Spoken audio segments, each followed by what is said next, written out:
Science 2 का second chapter चल रहा है। ओके, चैप्टर का नाम है life process in living organism part 1। Okay, अभी जो मैं वीडियो तुम लोगों को सेंड करने वाला हूं, इससे पहले ये चैप्टर से रिलेटेड सारे वीडियोस पहले देख लेना, उसके बाद ही ये वीडियो देखना है। ओके, हमारा नेक्स्ट टॉपिक है energy from different food component. Okay, हम लोग जो खाना खाते हैं उसमें से हमें क्या क्या एनर्जी मिलता है उसके बारे में डिटेल यहाँ पे दिया है। तो क्या दिया देखो, excess of carbohydrates are stored in liver and muscles in the form of glycogen। देखो एक सिंपल एग्जांपल देता हूं, तुम्हारे घर में जब खाना बनता है, समझो दोपहर का खाना बन गया, खाने के बाद जो खाना बचता है मम्मी क्या करती है, मम्मी वो खाने को स्टोर करके रखती है बर्तनों में। वैसे ही ह्यूमन बॉडी के अंदर जब हम लोग खाना खाते हैं तो जो बचा हुआ खाना होता है, देखो होता क्या, हम लोग खाना खा लेते हैं, सारे बॉडी पार्ट्स को जब खाना मिल जाता है और उसके बाद जो फूड बचता है वो स्टोर होता है। वो कहां पे स्टोर होता है? लीवर एंड मसल्स में। लीवर एंड मसल्स में, ये याद रखना है। देखो जैसे तुम्हारे घर में जब खाना कोई भी बनता है, जैसे तुम्हारे घर में खाना जब बनता है तब वो कहां पे स्टोर होता है? वो स्टोर होता है तुम्हारे बर्तनों में। मम्मी कहां पे स्टोर करके रखती है? सब लोगों ने खाना खा लिया, उसके बाद जो खाना बचता है मम्मी उसे बर्तनों में स्टोर करके रखती है। वैसा ही कुछ ह्यूमन बॉडी के अंदर होता है। ह्यूमन बॉडी के अंदर क्या होता है कि हम लोग जो खाना खाते हैं वो पूरे बॉडी में देने के बाद बचा हुआ जो खाना होता है वो कहां पे जाकर स्टोर होता है? वो लीवर एंड मसल्स में जाके स्टोर होता है। वो कहां पे जाके स्टोर होता है? लीवर एंड मसल्स में जाके स्टोर होता है। ओके, ये क्वेश्चन है लेकिन उसके आंसर यहां पे नीचे दिया है, वो देखते हैं। Protein are the micromolecules form by bonding together many amino acids. Proteins of animals origin are called as first class protein. देखो प्रोटीन बनता कैसे है? बहुत सारे अमीनो एसिड, बहुत सारे अमीनो एसिड,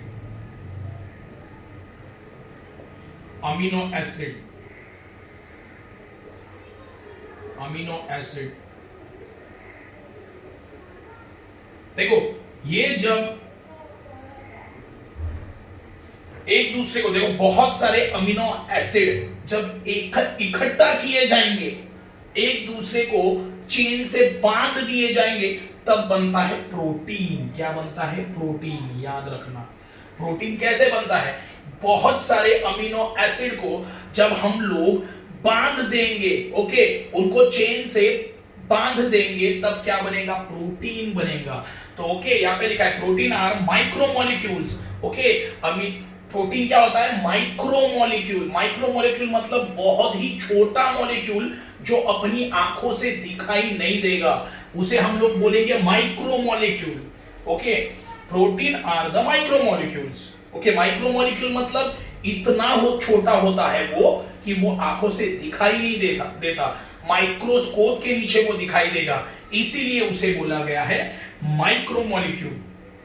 ओके, वो बनता कैसे है?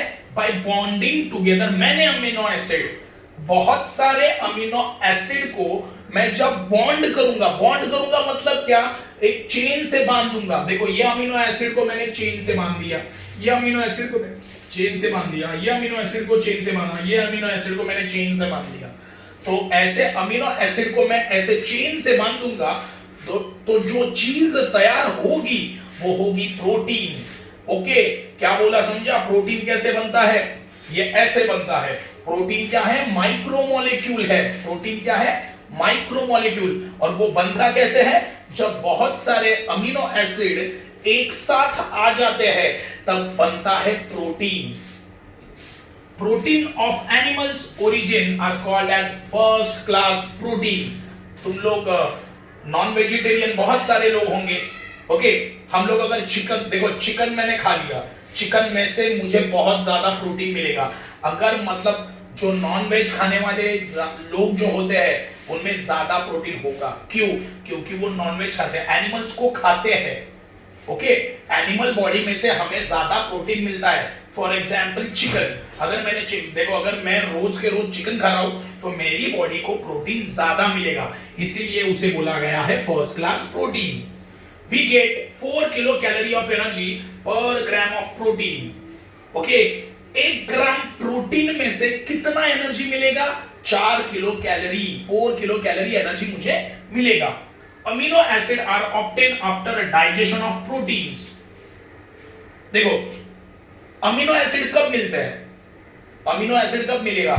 चलो मैंने चिकन को खा लिया, चिकन में क्या है? प्रोटीन है। लॉजिक देखो, मैंने चिकन खा लिया क्योंकि चिकन में बहुत ज्यादा प्रोटीन होगा, क्योंकि यहां पे लिखा है एनिमल्स बॉडी में ज्यादा प्रोटीन होता है, तो चिकन के बॉडी में ज्यादा प्रोटीन होगा। अगर मैं उसको खा लिया तो मेरे बॉडी को क्या मिलेगा? प्रोटीन मिलेगा। ओके, मैंने खा लिया तो मेरे पेट में क्या होगा? डाइजेशन। क्या होगा? डाइजेशन। तो डाइजेस्ट होने के बाद किसका डाइजेशन? प्रोटीन का डाइजेशन। सही है। देखो मैंने चिकन को खाया, ओके, चिकन में से मेरे बॉडी को क्या मिलेगा? प्रोटीन। तो प्रोटीन का पेट में क्या होगा? डाइजेशन। पेट में प्रोटीन का क्या होगा? डाइजेशन। अभी प्रोटीन डाइजेस्ट हुआ तो डाइजेस्ट होने के बाद मुझे क्या मिलेगा? Amino acid. क्या मिलेगा? Amino acid. तो यहां तक क्लियर है? तो प्रोटीन क्या है? प्रोटीन माइक्रोमोलेक्यूल है। माइक्रोमोलेक्यूल क्यों? क्योंकि वो इतना छोटा होता है कि आंखों से दिखाई नहीं देता, माइक्रोस्कोप के नीचे उसे देख सकते हैं, इसीलिए प्रोटीन को माइक्रोमोलेक्यूल बोला गया है। और वो बनता कैसे है? बहुत सारे अमीनो एसिड को इकट्ठा कर दिया, मतलब एक साथ कर दिया तो प्रोटीन बनेगा। Second point. थर्ड पॉइंट क्या है? प्रोटीन हमें ज्यादा किससे मिलता है? एनिमल्स से मिलता है। जैसे चिकन अगर मैंने खा लिया तो मेरी बॉडी को प्रोटीन ज्यादा मिलेगा। ओके, चलो मैंने चिकन को खा लिया तो मेरी बॉडी को क्या मिला? प्रोटीन। अभी वो प्रोटीन पेट के अंदर क्या होगा? डाइजेस्ट होगा। ओके, प्रोटीन डाइजेस्ट होने के बाद क्या तैयार होगा? Amino acid. क्या तैयार होगा? Amino acid. Those amino acids are absorbed in the body and transported up to each organ and cell via blood. देखो यहां तक तो समझा कि पेट के अंदर प्रोटीन डाइजेस्ट होने वाला है। प्रोटीन डाइजेस्ट हो गया तो क्या तैयार होगा? तैयार होगा amino acid. Okay, protein digest हो गया पेट के अंदर तो क्या तैयार हुआ? Amino acid. वो अमीनो एसिड बॉडी के सारे पार्ट्स में पहुंचा दिया जाएगा थ्रू ब्लड। वो पहुंचाने का काम कौन करेगा? ब्लड करेगा। समझे? समझे? याद तक बहुत ही इजी पैराग्राफ है, ध्यान दो। मैंने चिकन खा लिया तो मेरे बॉडी को क्या मिलेगा? प्रोटीन मिलेगा। ओके, प्रोटीन पेट के अंदर क्या होगा? डाइजेस्ट होगा। प्रोटीन पेट के अंदर क्या होगा? डाइजेस्ट होगा। प्रोटीन डाइजेस्ट होने के बाद हमें क्या मिलेगा? हमें मिलेगा अमीनो एसिड। और वो अमीनो एसिड पूरे बॉडी में फैला दिया जाएगा और वो फैलाने का काम कौन करेगा? ब्लड करेगा। Okay, from this amino acid organs and cell produce various protein necessary for themself. Okay, यहां तक तो पता चल गया कि प्रोटीन पेट के अंदर डाइजेस्ट होगा और क्या तैयार होगा? Amino acid. वो अमीनो एसिड बॉडी के सारे पार्ट्स में भेजा जाएगा और कौन भेजेगा उसे? ब्लड। लेकिन क्वेश्चन गिरता है, सारे बॉडी पार्ट को अमीनो एसिड क्यों भेजा जाएगा? क्योंकि सारे बॉडी पार्ट्स क्या करेंगे? अपना अपना प्रोटीन बनाने लगेंगे यूजिंग अमीनो एसिड। समझे? फॉर एग्जाम्पल मेरे पेट में प्रोटीन डाइजेस्ट हुआ। ओके, फर्स्ट क्या तैयार हुआ? Amino acid. अभी वो अमीनो एसिड कहां पे पहुंचाया जाएगा? सारे बॉडी पार्ट्स में, सारे सेल्स में। ओके, सारे बॉडी पार्ट्स में वो अमीनो एसिड पहुंचाया जाएगा। लेकिन क्यों सारे बॉडी पार्ट्स में क्यों पहुंचाया जाएगा अमीनो एसिड को? क्योंकि बॉडी पार्ट्स क्या करेंगे? फॉर एग्जांपल मेरे हैंड को अमीनो एसिड मिल गया तो मेरा हैंड क्या करेगा? मेरे हैंड के जो सेल है वो क्या करेंगे? अमीनो एसिड को यूज करके प्रोटीन बनाएंगे। वैसे ही मेरा लेग क्या करेगा? लेग में जो सेल है वो क्या करेंगे? अमीनो एसिड को यूज करके प्रोटीन्स बनाएंगे। मेरा हार्ट क्या करेगा, अमीनो एसिड का यूज करके प्रोटीन बनाएगा। मेरा ब्रेन क्या करेगा, अमीनो एसिड को यूज करके प्रोटीन बनाएगा। समझे? अमीनो एसिड क्या होता है, पेट के अंदर प्रोटीन डाइजेस्ट होता है, डाइजेस्ट होने के बाद क्या तैयार होता है, अमीनो एसिड। वो अमीनो एसिड सारे बॉडी पार्ट्स में फैलाया जाएगा। कौन फैलाएगा, ब्लड। लेकिन क्यों सारे बॉडी पार्ट्स को देना चाहिए, क्यों दिया जाता है, क्यों दिया जाता है अमीनो एसिड सारे बॉडी पार्ट्स को, क्योंकि सारे बॉडी पार्ट्स क्या करेंगे, अमीनो एसिड को यूज करके प्रोटीन्स बनाएंगे। समझे? यहां तक तो क्लियर है। Those examples are given in the following diagram. Very IMP diagram, ये बहुत ज्यादा IMP डायग्राम है। Very IMP, ये आएगा चार्ट फिलअप के लिए। अमीनो एसिड, देखो हीमोग्लोबिन एंटीबॉडीज बनाने के लिए अमीनो एसिड यूज होता है। स्किन में मेलानिन, कैरेटिन, देखो मेलानिन एंड कैरेटिन स्किन का कलर डिसाइड करते हैं, तो अमीनो एसिड का यूज करके मेलानिन एंड कैरेटिन बनेगा। फिर बोन्स में ऑसिन होता है, वो बनाने के लिए भी अमीनो एसिड चाहिए। ओके, तो ये सारी की सारी चीजें किससे बनती है, अमीनो एसिड से। ओके, ये बहुत ज्यादा इंपॉर्टेंट है, ये चार्ट तुम्हें करना ही है। अभी हम लोगों ने देखा, देखो अब तक हम लोगों ने कार्बोहाइड्रेट के बारे में देखा है चैप्टर में, अभी प्रोटीन्स के बारे में भी देखा, अभी हम लोग देखने वाले हैं लिपिड्स। अभी हम लोग क्या देखने वाले हैं, लिपिड्स। ओके, क्या है देखते हैं। The substance formed by specific chemical bond between fatty acid and alcohol are called as lipids। देखो लिपिड बनता कैसे है, लिपिड कैसे बनता है, देखो फैटी एसिड एंड अल्कोहल। देखो ह्यूमन बॉडी के अंदर ये दोनों भी चीजें होती है, फैटी एसिड एंड अल्कोहल, ये दोनों के बीच में एक स्ट्रॉन्ग बॉन्ड बनेगा, चेन, इसे बोलेंगे बॉन्ड, मतलब एक तरह का चेन। तो वो चेन से ये दोनों भी एक दूसरे के साथ जुड़ जाएंगे, उसे बोलेंगे बॉन्ड। ओके, जब फैटी एसिड एंड अल्कोहल के बीच में एक स्ट्रॉन्ग बॉन्ड बनेगा तो इसे क्या बोला जाएगा, लिपिड। इसे क्या बोला जाएगा, लिपिड। याद रखना लिपिड कैसे बनता है, ह्यूमन बॉडी के अंदर या एनिमल बॉडी के अंदर फैटी एसिड होता है और अल्कोहल होता है। ओके, ये दोनों के बीच में एक बॉन्ड बनेगा, एक चेन। क्या बनेगा, चेन। ये दोनों ज्वाइंट हो जाएंगे वो चेन से, वो चेन से ये दोनों भी क्या हो जाएंगे, ज्वाइंट बन जाएंगे। तो एक ये बड़ी चीज बन गई, उसे बोलेंगे लिपिड। समझे लिपिड क्या है, लिपिड क्या होता है, फैटी एसिड एंड अल्कोहल, इसके बीच में एक ज्वाइंट बनेगा, एक ज्वाइंट बनेगा मतलब एक चेन बनेगा, और वो चेन से ये दोनों भी क्या हो जाएंगे, जुड़ जाएंगे। तो जो चीज बनेगी वो होगी lipid. Okay, digestion of lipid consume by us in nothing but their conversion into fatty acid and alcohol. देखो सिंपल लॉजिक है, प्रोटीन कैसे बन रहा था बहुत सारे अमीनो एसिड एक साथ आए और क्या बन गया, प्रोटीन। अब भी सीखा हम लोगों ने, बहुत सारे अमीनो एसिड्स एक साथ आ गए और बना प्रोटीन। सही है? वैसे ही फैटी एसिड एंड अल्कोहल एक साथ आ गया और क्या बना, लिपिड। सिंपल है, फैटी एसिड एंड अल्कोहल दोनों एक साथ आ गए और क्या बन गया, लिपिड। ओके, प्रोटीन का पेट के अंदर डाइजेशन हुआ तो क्या मिलता है, वापस हमें अमीनो एसिड मिलता है। सही है? देखो प्रोटीन किससे बना है, अमीनो एसिड से। बहुत सारे अमीनो एसिड एक साथ आते हैं तब प्रोटीन बनता है, और प्रोटीन का जब पेट के अंदर डाइजेशन होता है तो क्या मिलता है, अमीनो एसिड। लिपिड में क्या होता है, लिपिड कैसे बनता है, फैटी एसिड एंड अल्कोहल ये दोनों को मिला के लिपिड बनता है, और जब लिपिड का पेट के अंदर डाइजेशन होता है तो हमें यही दो चीजें मिलती है। वो दो चीजें होती है फैटी एसिड एंड अल्कोहल। समझे? देखो प्रोटीन के बारे में क्या था, प्रोटीन के बारे में अभी पढ़ा, बहुत सारे अमीनो एसिड एक साथ आ गए, क्या बना, प्रोटीन। प्रोटीन का पेट में डाइजेशन हुआ, क्या मिला, अमीनो एसिड, है ना।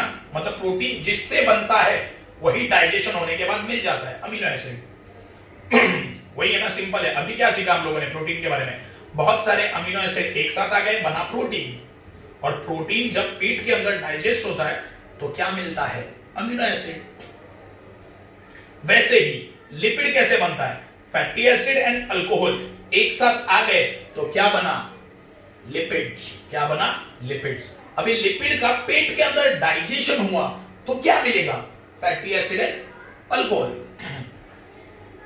समझे? लिपिड किससे बना है? Fatty acid, alcohol. और लिपिड का जब पेट में डाइजेशन होगा तो वापस वही दो चीजें मिलेंगी, fatty acid and alcohol. Different cell produce various substances necessary for themselves. Example, the molecules called a phospholipid, which are essential for producing plasma membrane, are formed from fatty acid. देखो यहाँ पे लिखा है from those fatty acid different cell produce various substances necessary for themselves. देखो क्या समझा?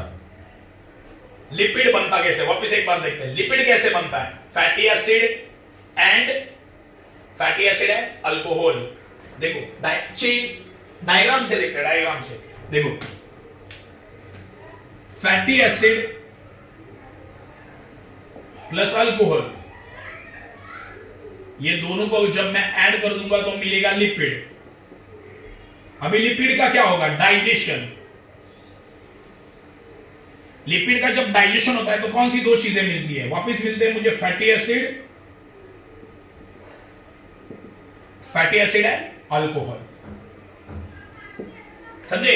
देखो lipid बनता कैसे है? फैटी एसिड प्लस अल्कोहल, ये दोनों को एक साथ कर दूंगा तो लिपिड बनेगा। लिपिड का जब डाइजेशन होगा तो क्या मिलेगा? Fatty acid and alcohol. सही है। अभी फैटी एसिड का यूज क्या है? यहां पे मुझे क्या मिला? Fatty acid and alcohol. तो ये फैटी एसिड का यूज क्या है? देखो अभी यूज देखते हैं, फैटी एसिड का यूज। देखो बॉडी के अंदर बहुत सारे सेल होते हैं, बॉडी के अंदर बहुत सारे सेल होते हैं। फॉर एग्जांपल एक सेल का डायग्राम ले लेते हैं, ये न्यूक्लियस, देखो ये सेल वॉल, और ये अंदर का जो है ना, इसे बोलेंगे प्लाज्मा मेम्ब्रेन। प्लाज्मा मेम्ब्रेन, ये सेल है तुम्हारा। ओके तो लिपिड का पेट में डाइजेशन हुआ तो दो चीजें मिली, वो दो चीजें कौन सी है? Fatty acid and alcohol. Fatty acid का यूज क्या है? फैटी एसिड का यूज क्या है?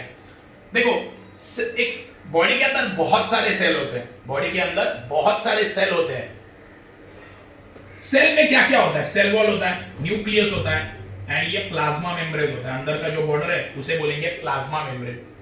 ये प्लाज्मा मेम्ब्रेन को तैयार करने के लिए, ये प्लाज्मा मेम्ब्रेन को बनाने के लिए फैटी एसिड यूज होता है।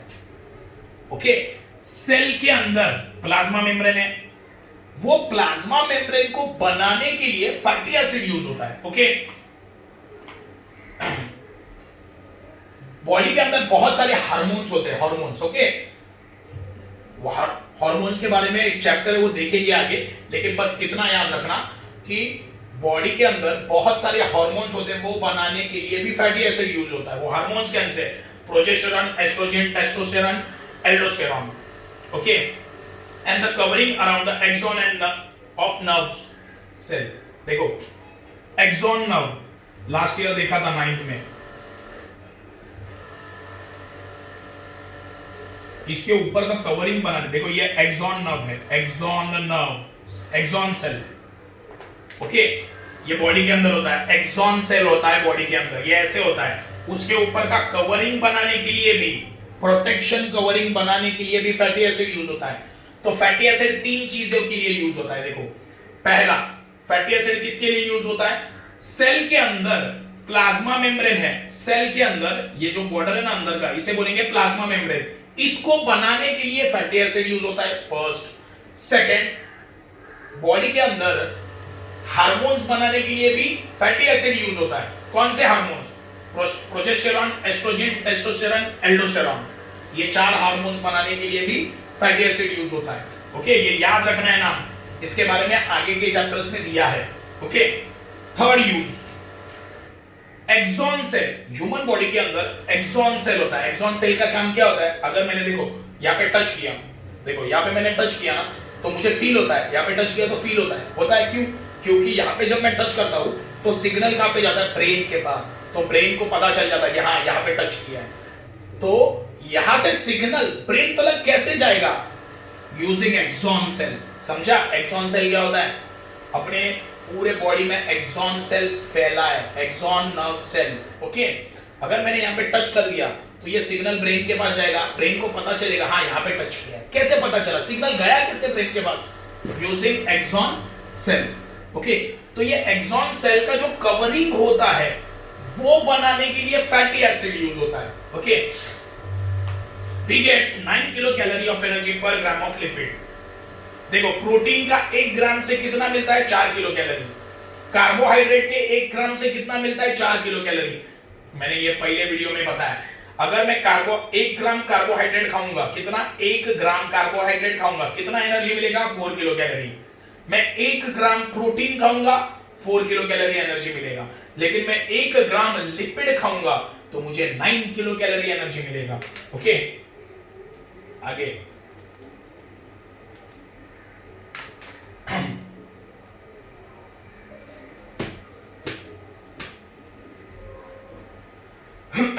अभी देखते हैं विटामिन के बारे में। Vitamin are a group of heterogeneous compound of which each is essential for proper operation of various process in the body। देखो heterogeneous मतलब अलग अलग चीजों से बना हुआ।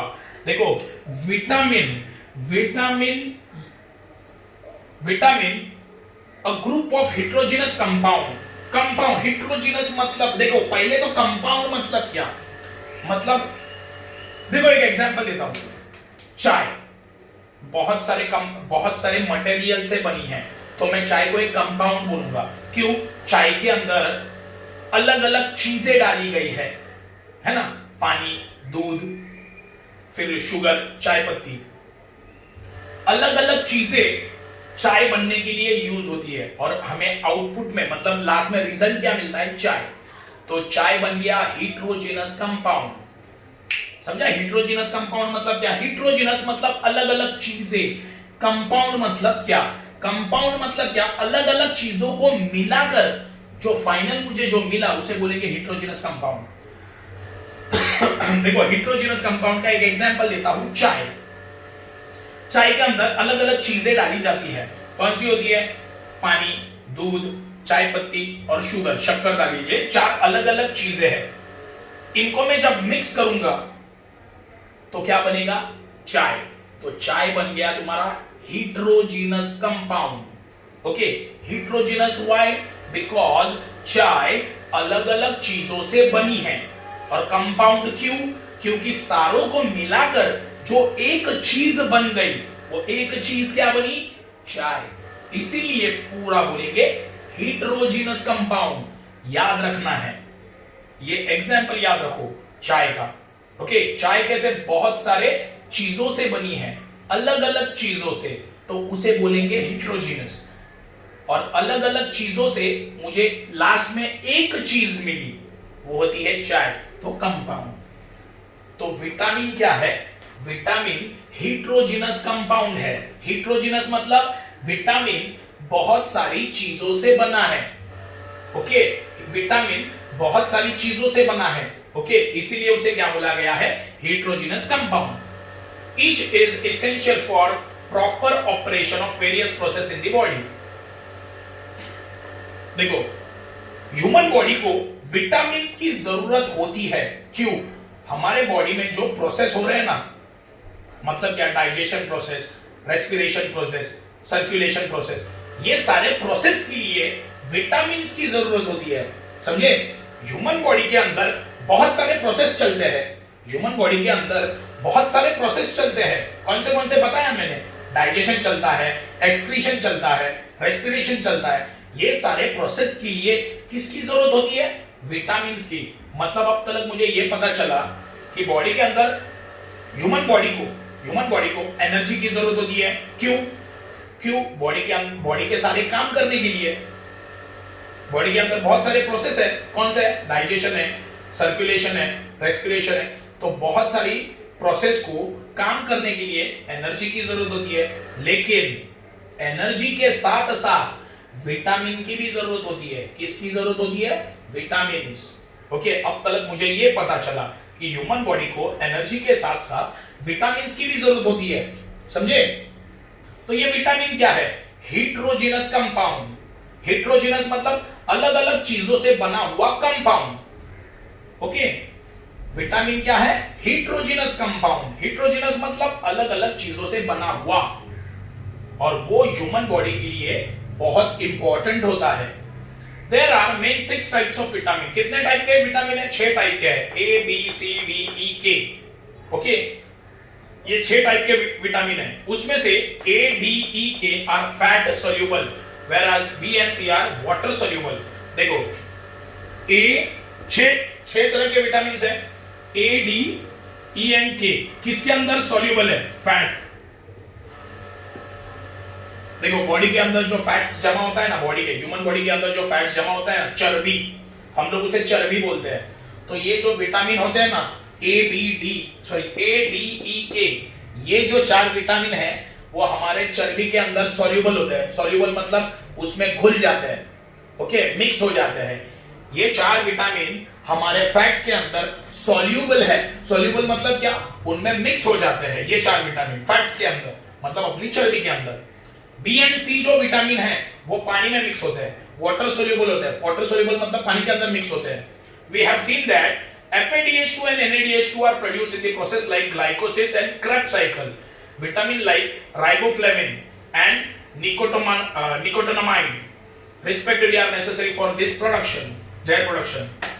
Okay, अभी ये जो लास्ट का स्टेटमेंट है, देखो, हम लोगों ने FADH2 NADH2 ये दोनों के बारे में पढ़ा है। ये दोनों भी क्या है? एंजाइम्स है। ये दोनों भी क्या है? एंजाइम्स। एंजाइम्स का काम क्या होता है? रिएक्शन में हेल्प करना। ये देखो, ये दोनों भी क्या है? एंजाइम्स। एंजाइम्स का काम क्या है? एंजाइम्स का काम क्या है? रिएक्शन में हेल्प करना। तो ये दोनों भी क्या है? एंजाइम्स है। और ये दोनों भी कहां पे तैयार होते हैं? हम लोगों ने देखा था, production of energy using oxygen. ये दोनों कहां पे तैयार होते हैं? एरोबिक रेस्पिरेशन में तैयार होते हैं। एरोबिक रेस्पिरेशन के 3 टाइप है, ग्लाइकोलाइसिस, फिर टीसीए साइकिल जिसको हम लोग क्रेब्स साइकिल भी बोलते हैं, and ETC electron transfer chain. देखो, aerobic respiration, anaerobic respiration. Aerobic respiration मतलब क्या? Production of energy using oxygen. Okay, तो इसमें 3 स्टेप है, glycolysis, TCA cycle and ETC cycle या ईटीसी चेन रिएक्शन। ओके, तो FADH2 एंड NADH2 ये दोनों कहां पे तैयार होते हैं? ग्लाइकोलाइसिस में तैयार होता है एंड टीसीए साइकिल में भी तैयार होता है। ये दोनों में FADH2 एंड NADH2 तैयार होता है, बराबर है। अभी ये दोनों को तैयार करने के लिए, ये दोनों को तैयार करने के लिए, बनाने के लिए हमें विटामिन की भी जरूरत होती है। हम लोगों ने बोला कि ग्लाइकोलाइसिस में NADH2 तैयार होता है, टीसीए साइकिल में दोनों भी तैयार होते हैं। वीडियो देखो पहले के, क्या बोल रहा हूं देखो। FADH2 एंड NADH2 किस में आता है? Production of energy using oxygen. इसे बोलते हैं एरोबिक रेस्पिरेशन। इसे हम लोग बोलते हैं एरोबिक रेस्पिरेशन। कितने स्टेप्स है उसके? 3। पहला है ग्लाइकोलाइसिस, बाद में है टीसीए, बाद में ईटीसी। ओके, तो FADH2 एंड NADH2 कहां पे तैयार होता है? स्टेप नंबर 1 ग्लाइकोलाइसिस में तैयार होता है, एंड स्टेप नंबर 2 टीसीए मतलब क्रेब्स साइकिल में तैयार होता है। ये दोनों में ये 2 एंजाइम्स तैयार होते हैं। ये बनाने के लिए मुझे किसकी जरूरत होती है? विटामिन की। ओके, हम लोगों ने बोल दिया कि ये 2 स्टेप्स में ये 2 एंजाइम तैयार होते हैं, लेकिन ये बनाने के लिए किसकी जरूरत होती है? विटामिन की। ओके, वो विटामिन कौन से? राइबोफ्लेविन, विटामिन B2 उसे बोला जाता है, एंड निकोटिनामाइड। उसे बोलते हैं विटामिन B5, समझे? तो ये दोनों को बनाने के लिए विटामिन की जरूरत होती है। वो दो विटामिन कौन से? Riboflavin and nicotinamide.